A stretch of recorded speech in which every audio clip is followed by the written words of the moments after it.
ہم سب کچھ جانتے ہیں، سب کچھ پہچانتے ہیں، لیکن یہ نہیں جانتے کہ ہم کون ہیں۔ ہم کو کس نے اس جہان اجنبی میں نامعلوم مسافروں پر روانہ کر رکھا ہے، اور پھر ہمیں عین سفر کے دوران اور سفر کے درمیان واپس بلا لیا جاتا ہے۔ اگر جانا ہی تھا تو آنا کیا تھا؟ اگر جانا ہی تھا تو آنا کیا تھا؟ یہی عجب بات ہے کہ فانی ہی باقی کا آئینہ ہے۔ کرنیں نہ ہو تو سورج کا جلوہ کیا ہے؟ قدیم کا ذکر صرف حادث ہی کی زبان سے سنا گیا۔ انسان فانی ہے لیکن وہ باقی کی دھن میں ہے۔ اللہ باقی ہے لیکن وہ فانی ہی کو تخلیق فرماتا ہے، اسی فانی سے محبت کرتا ہے، اسی کے خیال میں رہتا ہے۔ خالق اور مخلوق دونوں ایک دوسرے کے خیال میں رہتے ہیں۔ عقل کا حجاب اٹھ جائے تو جلوہ کچھ اور ہی ہے۔ باقی کی محبت فانی کیسے ہو سکتی ہے؟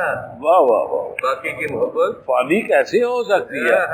باقی کا محبوب باقی ہی ہوگا۔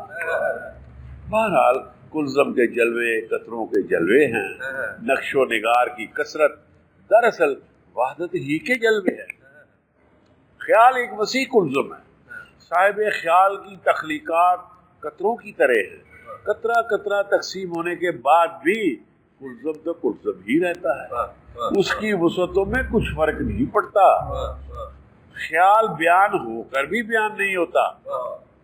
سمندر سے 10 دریا نکال لیے جائیں تو بھی وہ جوں کا تو ہے، اور اگر اس میں 10 دریا شامل کر دیے جائیں تو بھی وہ جوں کا تو ہی رہتا ہے۔ یہ صرف احساس کی بات ہے، تسلیم کی بات ہے، ورنہ کہاں قطرہ اور کہاں کلزم۔ قطرے کا وجود عطائے کلزم ہے اور کلزم کا وجود ماورائے قطرہ۔ واہ کیا جملہ!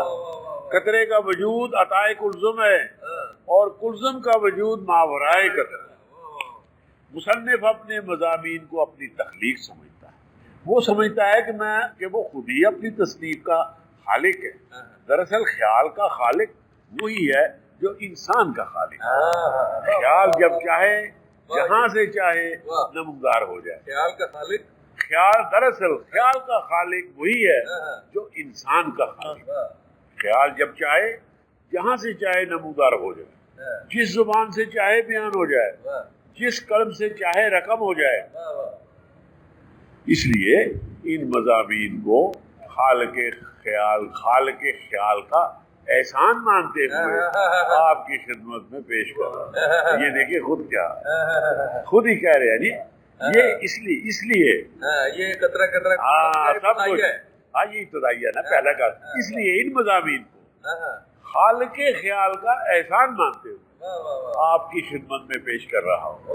وہ چاہے تو صحرا سے چشمے پھوٹے، وہ چاہے تو بنجر سے سیراب ہو جائے۔ وہ چاہے تو صحرا سے چشمے پھوٹے، وہ چاہے تو بنجر سیراب ہو جائے، وہ چاہے تو تاریکی جگمگانے لگے، وہ چاہے تو انسان کو بیان کی دولت عطا ہو جائے، وہ چاہے تو معصیت مغفرت میں بدل جائے، وہ چاہے تو سرنگوں سرفراز ہو جائے، وہ چاہے تو سرنگوں سرفراز ہو جائیں، وہ چاہے تو یہ کتاب اسی کے نام کر دی جائے۔ واہ واہ جی واہ، وہ چاہے تو یہ کتاب اسی کے نام کر دی جائے۔ قطرہ اپنی ہستی اور اپنی ہستی کی بے مائگی کے علاوہ کلزم کو کیا پیش کر سکتا ہے؟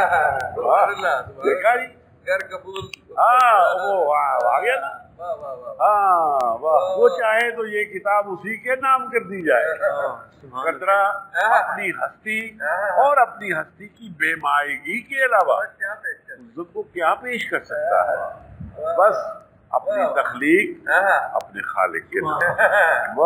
یہ ذرا انتخاب پڑھیے گا جی، انتخاب پڑھیے گا اس کتاب کا جو انتخاب جس کا ذکر آیا ہے اسی کے نام کر دیا جائے، اس کے نام جس کے سب نام ہیں، جسے کسی نام کے بغیر بھی پکارا جا سکتا ہے۔ یہ اس کا انتصاب ہے بھائی. واہ جی واہ واہ ماشاء اللہ.